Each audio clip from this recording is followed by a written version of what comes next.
Olá, eu sou seu amigo Jesus. Vamos hoje para mais uma reunião entre você, eu e Jesus. Eu gostaria hoje de falar sobre a fé na cruz de Cristo. Como novo cristão, você foi salvo ao pôr sua fé em Cristo e no que Ele fez quando pagou o preço na cruz por sua redenção. Entretanto, não só a fé inicial na cruz é necessária para nos manter nessa salvação, mas também é necessário que continuemos diariamente tendo uma fé constante e firme na cruz, o que lhe garantirá a vitória em sua vida cotidiana. Esta é a solução para obter vitória sobre o cigarro, o álcool, os remédios, o caráter incontrolável, a depressão, os jogos de azar, os ciúmes, a inveja, a avareza e todo tipo de imoralidade, como também todos os problemas que açoitam a humanidade. Quando o cristão constantemente demonstra fé na cruz, e é o que você deve fazer para sempre, então o Espírito Santo proporciona toda a ajuda necessária para que a vitória se manifeste em toda a plenitude. De fato, não há nenhuma razão pela qual o cristão tenha de estar dominado absolutamente por qualquer tipo de pecado.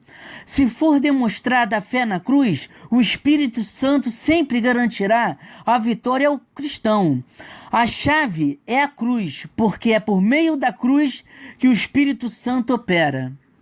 Mas antes temos que falar os nomes do Senhor e as suas finalidades. Deus cuida do seu povo quando ele sofre. O nome desse Deus é Yahvé. O Senhor está presente e acessível, perto dos que invocam por livramento, perdão e orientação. Deus adverte, mas no final julgará aqueles que perseguem seu povo. O nome desse Deus é Jeová Tsidkenu. O Senhor é nossa justiça. Deus dará vitória ao seu povo. O nome desse Deus é Jeová Roi.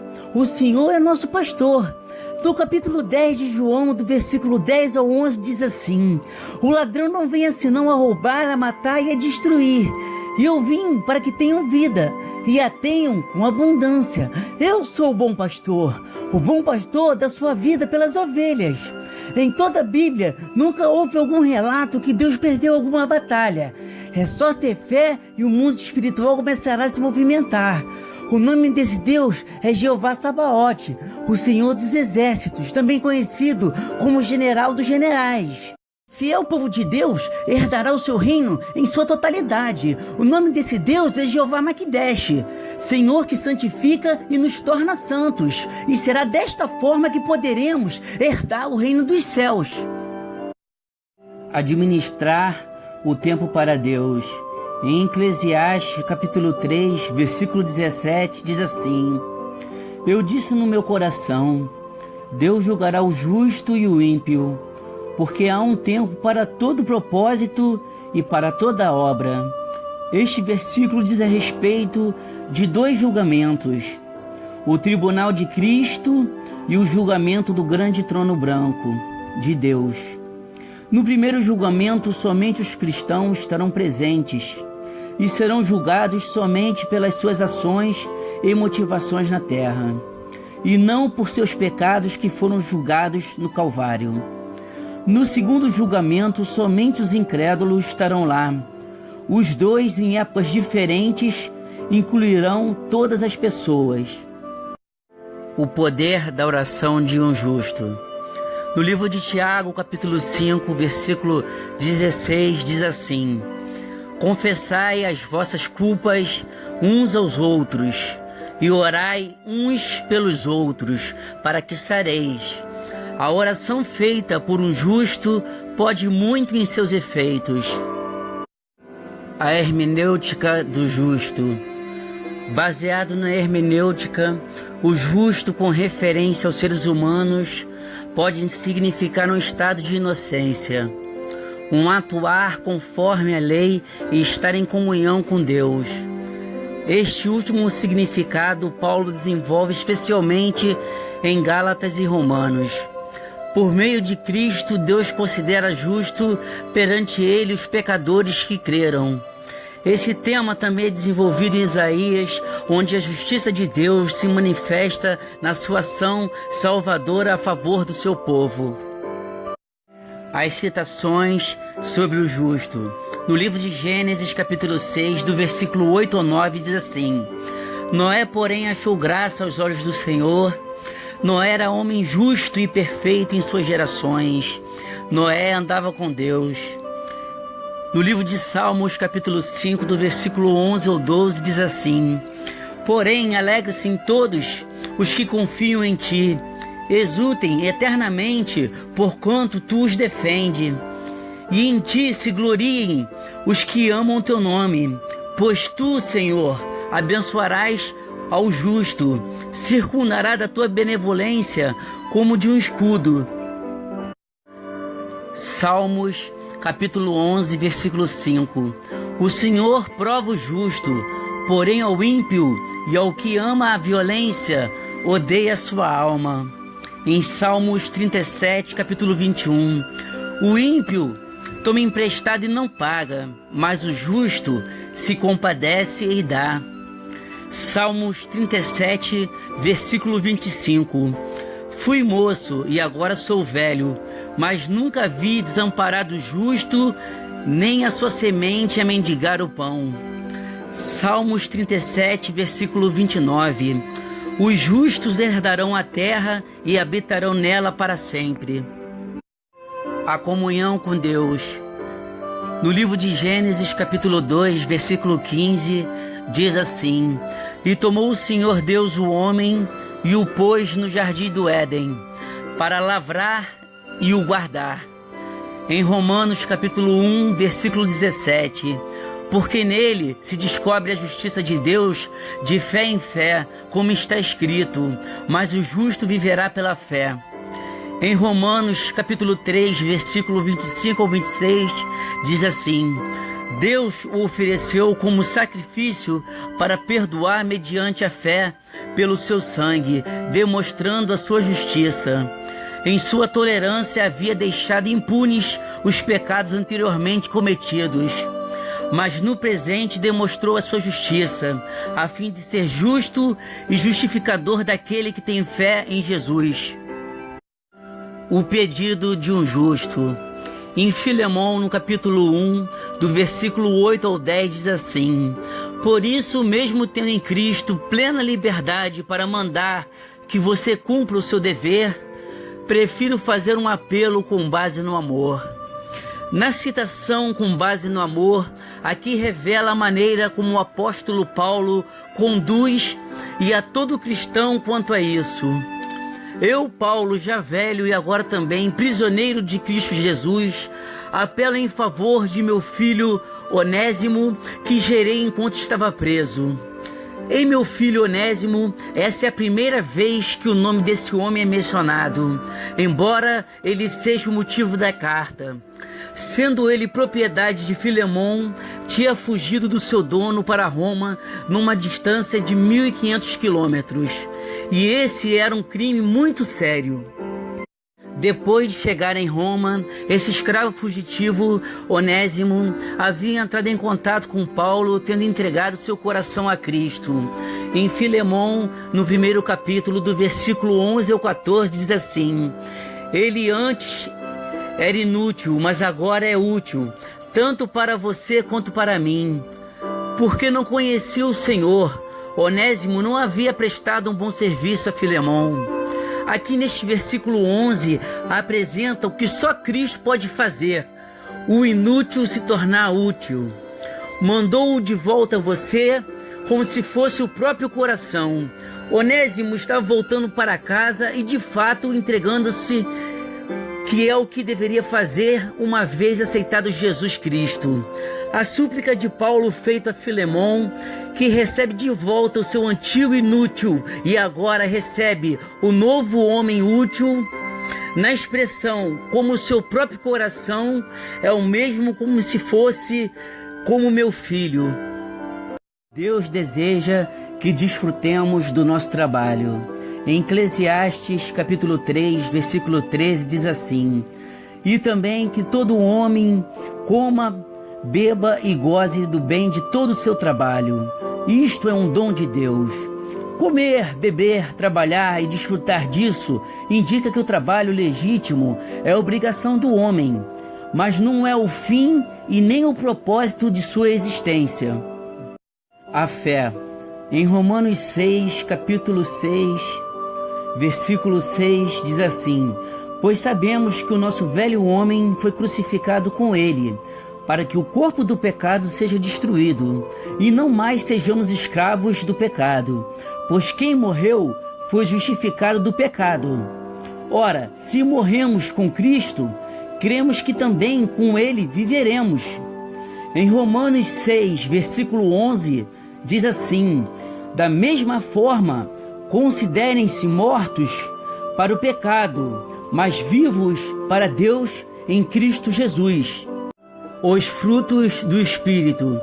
Quando entregamos nossas vidas a Deus, nosso Senhor, e nos mantemos longe do pecado, iremos desfrutar dos frutos do Espírito. No livro de Gálatas, capítulo 5, do versículo 22 ao 25, diz assim: mas o fruto do Espírito é amor, alegria, paz, paciência, amabilidade, bondade, fidelidade, mansidão e domínio próprio. Contra essas coisas não há lei. Os que pertencem a Cristo Jesus crucificaram a carne com suas paixões e os seus desejos. Se vivemos pelo Espírito, andemos também pelo Espírito.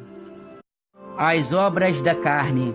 Quando não temos vida com Deus, sempre andaremos nos caminhos enganosos e não teremos uma vida totalmente restaurada. Temos que amargamente viver junto com as obras da carne. No livro de Gálatas, capítulo 5, do versículo 19 ao 21, diz assim: ora, as obras da carne são manifestas: imoralidade sexual, impureza, libertinagem, idolatria, feitiçaria, ódio, discórdia, ciúmes, ira, egoísmo, dissensões, facções, inveja, embriaguez, orgias e coisas semelhantes. E eu os advirto que os que praticam essas coisas não herdarão o reino de Deus. A cereja do bolo. Mas é só para aquele que tem vida fiel com Deus, a promessa de vida eterna. Em 1 João capítulo 2, do versículo 24 ao 25, diz assim: quanto a vocês, cuidem para aquilo que ouviram desde o princípio permaneça em vocês. Se o que ouviram desde o princípio permanecer em vocês, vocês também permanecerão no Filho e no Pai. E esta é a promessa que Ele nos fez, a vida eterna. A importância da palavra de Deus. Em 2 Timóteo, capítulo 3, do versículo 15 ao 17, diz assim: porque desde criança você conhece as sagradas escrituras, que são capazes de torná-lo sábio para a salvação, mediante a fé em Cristo Jesus. Toda a escritura é inspirada por Deus e útil para o ensino, para a repreensão, para a correção e para a instrução na justiça, para que o homem de Deus seja apto e plenamente preparado para toda boa obra. A importância da oração. No livro de Tiago, capítulo 5, do versículo 15 ao 18, diz assim: e a oração da fé salvará o doente e o Senhor o levantará. E se houver cometido pecados, serão perdoados. Confessai as vossas culpas uns aos outros e orai uns pelos outros, para que sareis. A oração feita por um justo pode muito em seus efeitos.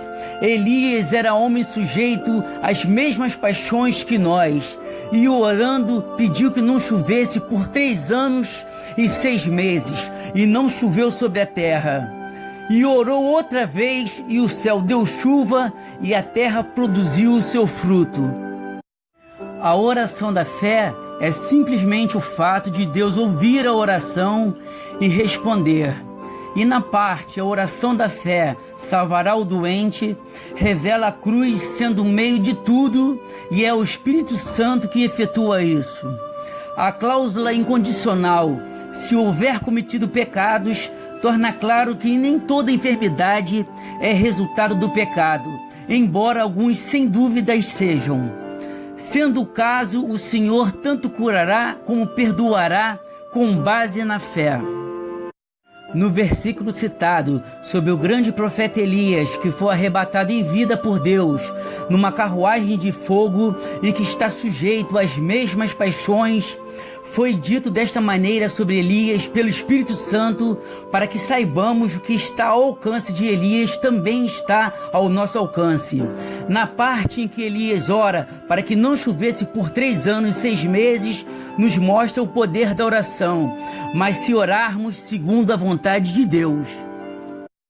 O amor de Deus é infinito. Em João capítulo 3, do versículo 16 a 17, diz assim: porque Deus amou o mundo de tal maneira que deu seu Filho unigênito para que todo aquele que crê não pereça, mas tenha vida eterna. Porque Deus enviou o seu Filho ao mundo, não para que condenasse o mundo, mas para que o mundo fosse salvo por ele. A paz que Cristo deixou. No livro de João, capítulo 14, do versículo 26 ao 27, diz assim: mas o Conselheiro, o Espírito Santo, que o Pai enviará em meu nome, ensinará todas as coisas e fará lembrar tudo o que eu disse. Deixo a paz, a minha paz lhes dou. Não a dou como o mundo a dá. Não se perturbem os seus corações e nem tenham medo. A paz que Cristo nos deixa é sem dúvida uma paz diferente da do mundo. Essa paz demonstra uma paz em meio às guerras, uma paz de domínio próprio quando somos provados, uma paz junto à mansidão, uma paz no perdão, uma paz em meio às tribulações, uma paz quando somos acusados. Essa é a paz que só aquele que crê na cruz e no que Jesus fez nela por nós pode ter. A cruz e Cristo.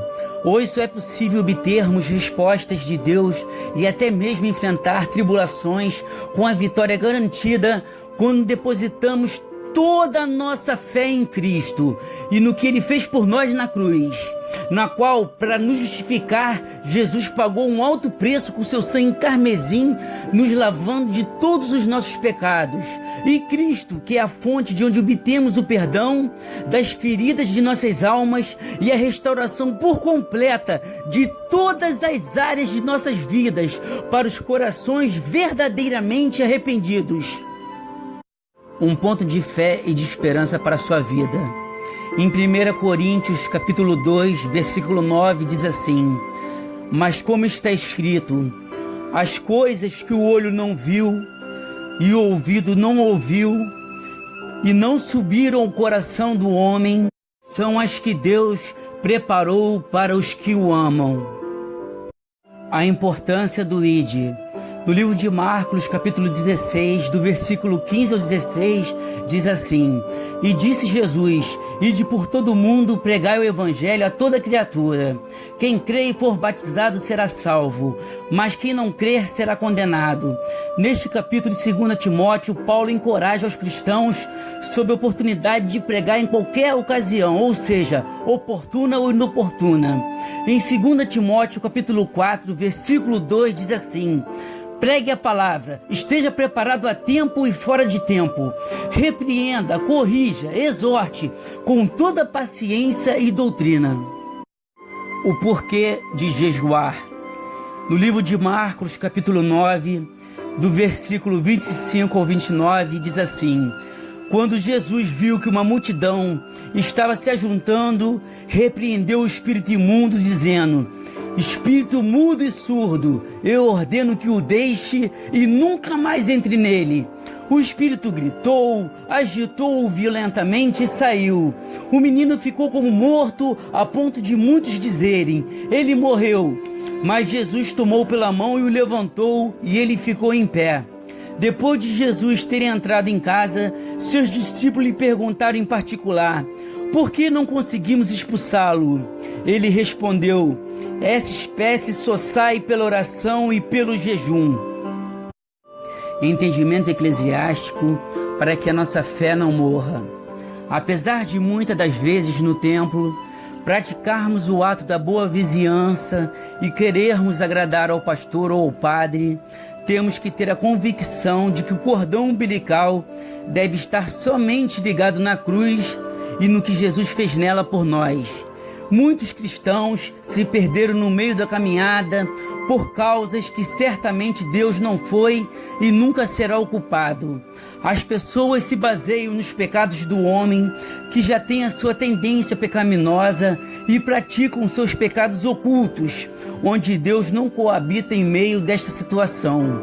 Igreja é um lugar de vários degraus, onde cada um, com sua fé e sua obediência ao Senhor, se mantém no caminho da fé e da salvação e avançam degrau por degrau, ao chegar ao ponto do Espírito Santo nos purificar e nos santificar.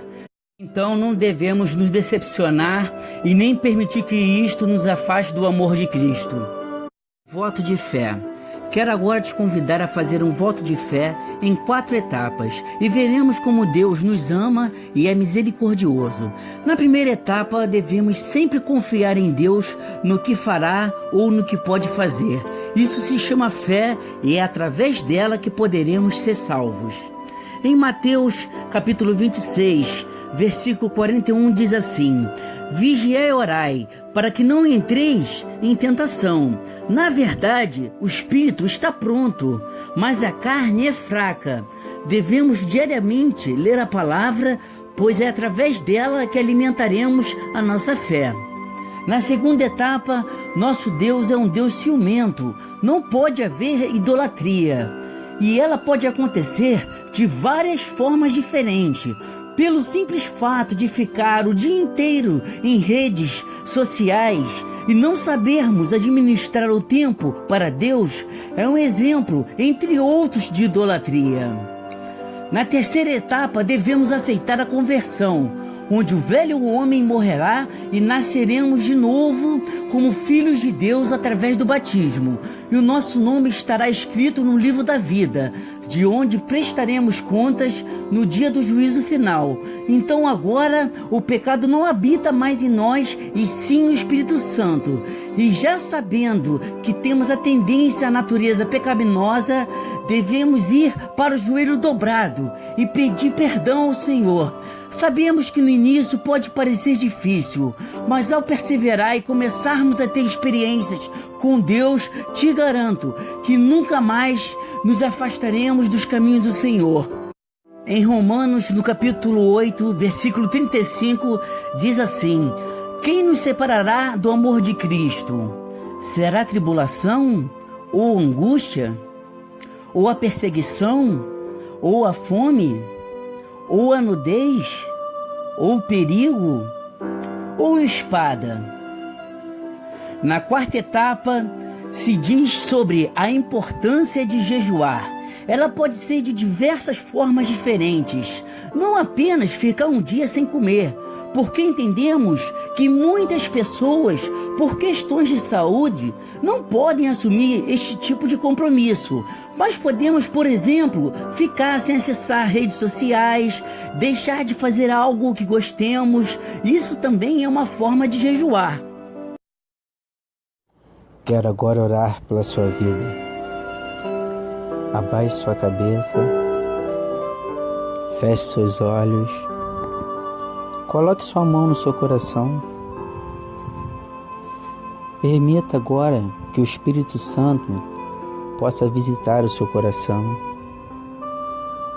Permita que o Espírito Santo possa sondar as suas necessidades. Permita que o Espírito Santo, aquele que convence o homem de todo o seu pecado, possa operar em sua vida. Oremos.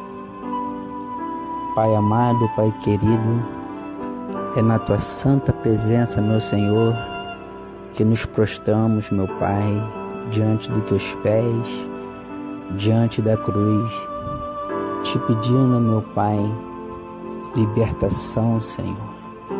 Te pedindo, meu Pai, para que possamos andar no caminho da fé, meu Pai.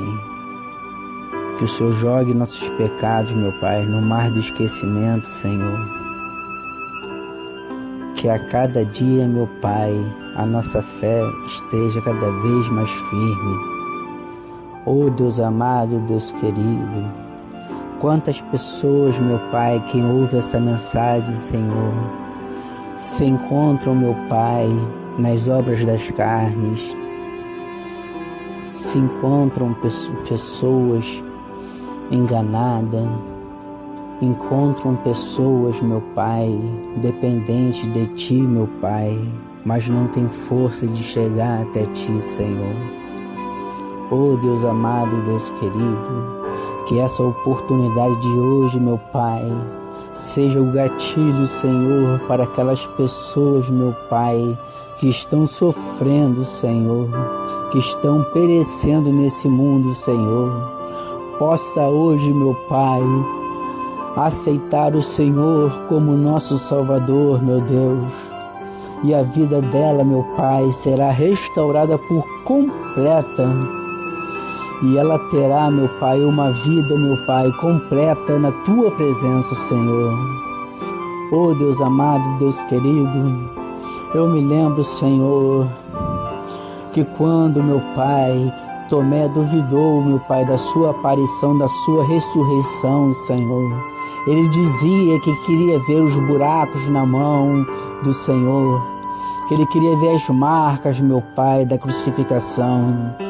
E quando Jesus mostrou a ele, Senhor, e disse: homem de pequena fé, assim somos nós, Senhor, homens de pequena fé, que depende do Senhor todos os dias da nossa vida, Senhor. Oh Pai amado, Pai querido, nos sustenta até hoje, Senhor. Nos renova na nossa unção, nos renova no nosso espírito, Senhor. Nos faz pessoas, meu Pai, renovadas, restauradas, Senhor. Porque o Teu Espírito, meu Pai, só pode entrar, meu Pai, aonde não há pecado, Senhor. Então, Senhor, que o Espírito de Deus, o Espírito Santo esteja na direção de nossas vidas, Senhor. Esteja no leme de nossas vidas, meu Pai. Entrando na frente, meu Pai, na nossa família. Entrando na frente, na roda de nossos amigos. Entrando na frente do nosso emprego. Entrando na frente, Senhor, da nossa família, Senhor. Oh Deus amado, Deus querido, já confiante na vitória, Senhor, eu te agradeço em nome de Jesus. Amém.